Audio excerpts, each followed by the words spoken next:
Thierry Breton n'est donc plus le bienvenu aux États-Unis et sanctionné avec lui 4 autres personnalités européennes. Ils ont tous été interdits de séjour dans le pays hier soir par Washington.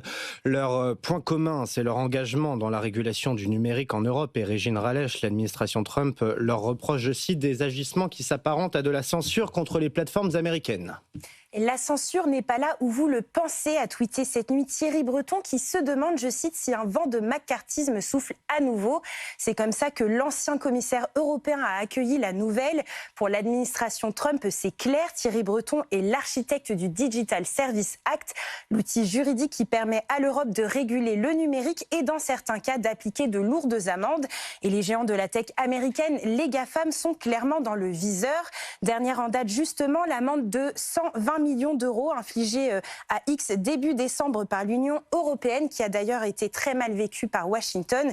Et ce qui est reproché notamment à Thierry Breton, c'est qu'il s'en prend régulièrement à Elon Musk en critiquant ouvertement sa gestion du réseau social X. Alors ils sont 5 à être bannis des États-Unis au niveau européen. Qui sont les 4 autres ? Alors, côté britannique, il y a notamment Clare Melford, qui est notamment à la tête d'une organisation qui traque les discours haineux en ligne. La sous-secrétaire d'État américaine Sarah Rogers l'accuse de promouvoir, je cite, la suppression de l'expression américaine. Côté allemand, 2 autres activistes, Anna-Lena von Handenberg et Joséphine Ballon. Elles ont déclaré en début d'année, toutes les deux sur une chaîne de télévision américaine, que la liberté d'expression devait être encadrée.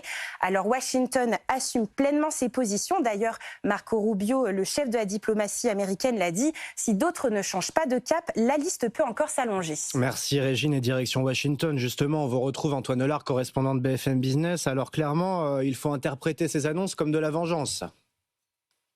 Oui, en fait, ça fait un moment que Thierry Breton est dans le viseur des patrons de la tech. Et aujourd'hui, eh bien, les Américains se vengent. Alors, officiellement, l'administration Trump explique que Thierry Breton s'est rendu coupable d'une censure intolérable contre les intérêts américains. Mais clairement, il s'agit d'une mesure vexatoire. Le Français se retrouve sur la liste noire des personnes interdites de séjour aux États-Unis, au même titre que des terroristes de l'État islamique ou des trafiquants de drogue. C'est aussi pour Washington une façon d'intimider les Européens. Marco Rubio, le chef de la diplomatie, dit que d'autres personnalités pourraient être ajoutées à cette liste. Tout ça dans un contexte où Donald Trump multiplie les attaques contre l'Union européenne et fait pression pour que l'Europe abandonne ses réglementations contre les géants du web. Merci Antoine Hollard. À Washington et à Paris, Jean-Noël Barrot, le chef de la diplomatie française, répond cette nuit que les peuples de l'Europe sont libres et souverains et ne sauraient se faire imposer par d'autres les règles s'appliquant à leur espace numérique.